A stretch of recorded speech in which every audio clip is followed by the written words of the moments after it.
राधे कृष्ण आप सभी को। आज मैं आप सबको सोमवती अमावस्या व्रत कथा एवं उसका महत्व के बारे में बताना चाहती हूँ। सो आप सब ध्यान से सुनिए। सोमवती अमावस्या का हिंदू धर्म में विशेष महत्व माना जाता है। सोमवार के दिन पड़ने वाली अमावस्या को सोमवती अमावस्या कहते हैं, यानी कल 30 मई को सोमवती अमावस्या है। सोमवती अमावस्या भगवान शिव को समर्पित है। माना जाता है कि जो व्यक्ति इस दिन व्रत रखता है उसके जीवन में कोई समस्या नहीं आती है और सुख समृद्धि में वृद्धि होती है। इस दिन पितरों का पूजन करने का भी विधान है। सोमवती अमावस्या का संयोग साल में 2-3 बार ही बनता है। सोमवती अमावस्या पर पितरों का पूजन करने से उनका आशीर्वाद मिलता है और उनकी आत्मा को शांति मिलती है। मान्यताओं के अनुसार आज के दिन गंगा में डुबकी लगाने और दान करने से कई गुना फल की प्राप्ति होती है। सोमवती अमावस्या व्रत कथा। कथा के अनुसार एक गरीब ब्राह्मण परिवार था। इसमें पति पत्नी के अलावा एक पुत्री भी थी। आयु के अनुसार पुत्री धीरे धीरे बड़े होने लगी। बढ़ती उम्र के साथ उसकी स्त्रियों के जैसे गुणों का भी विकास होने लगा। वह बहुत ही सुंदर, सुशील और सर्वगुण संपन्न थी, लेकिन गरीब होने के कारण उसका विवाह नहीं हो पा रहा था। एक दिन उस ब्राह्मण के घर एक साधु महाराज पधारे। कन्या की सेवा से साधु महाराज का मन बहुत प्रसन्न हुआ। उन्होंने कन्या को लंबी उम्र का आशीर्वाद दिया और कहा कि इस कन्या के हथेली में विवाह का योग नहीं है।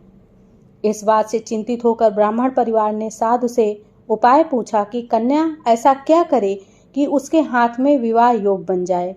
साधु ने कुछ देर विचार करने के बाद अपने ध्यान के आधार पर बताया कि कुछ दूरी पर एक गांव में सोना नाम की धोबिन जाति की एक महिला अपने बेटे और बहू के साथ रहती है, जो बहुत ही संस्कारों से संपन्न तथा पतिपरायण और निष्ठावान है।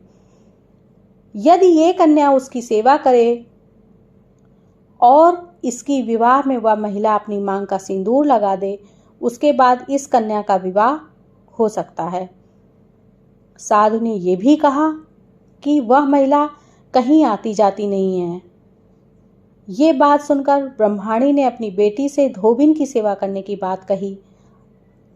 अगले दिन कन्या प्रातःकाल ही उठकर सोना धोबिन के घर चली गई और वहां साफ सफाई और अन्य सारे कार्य करके अपने घर वापस आ जाती थी।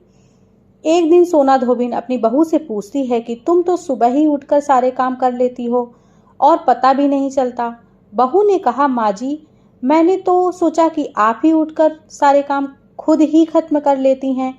मैं तो देर से सोकर उठती हूँ। इस पर दोनों सास बहू निगरानी करने लगी कि कौन है जो सुबह ही घर का सारा काम करके चला जाता है। कई दिनों के बाद धोबिन ने देखा कि एक कन्या मुंह अंधेरे घर में आती है और सारे काम करने के बाद चली जाती है।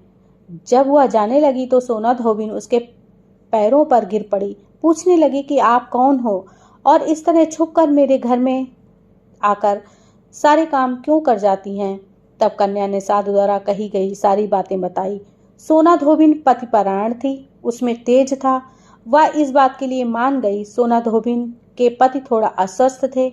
उसने अपनी बहू से अपने लौट आने तक घर पर ही रहने को कहा। सोना धोबिन ने जैसे ही अपनी मांग का सिंदूर उस कन्या के मांग में लगाया, उसका पति मर गया। उसे इस बात का पता चल गया। वह घर से निर्जल ही चली थी। ये सोचकर कि रास्ते में कहीं पीपल का पेड़ मिलेगा तो उसे भौंरी देकर उसकी परिक्रमा करने के बाद ही जल ग्रहण करेगी। उस दिन सोमवती अमावस्या थी। ब्राह्मण के घर मिले पुए पकवान की जगह उसने ईंट के टुकड़ों से 108 बार भौंरी देकर पीपल के पेड़ की 108 बार परिक्रमा की और उसके बाद जल ग्रहण किया। ऐसा करते ही उसका पति वापस जीवित हो उठा। इसलिए माना जाता है कि इस दिन व्रत आदि करने से पुण्य फल की प्राप्ति होती है।